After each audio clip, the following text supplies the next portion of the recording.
Mister Radhakrishna ఒక్కటి గుర్తుపెట్టుకో, 2029లో భగవంతుడిని ఒక్కటే ప్రార్థించుకో. ఎందుకంటున్నారంటే కూటమి ప్రభుత్వం మాకు ఒక సరికొత్త దారి చూపించింది. 5 ఏళ్ల క్రితం అన్నటువంటి విషయాలు కూడా ఇప్పుడు అన్నారు అని పోలీసు కేసులు పెడుతున్నారు కదా.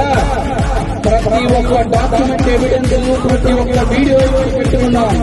2029 తర్వాత 175 నియోజకవర్గాల్లో మీ చేత మోకాళ్ళ మీద ప్రతి ఒక్క వైఎస్ఆర్సీపీ వాళ్ళు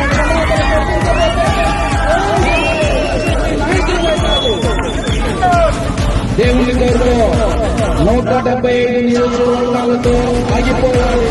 లేదా 243 నియోజకవర్గాలు అయితే కనుక ఇంకా ఎక్కువ మోకాళ్ళే అని గుర్తుపెట్టుకో మిస్టర్ రాధాకృష్ణ.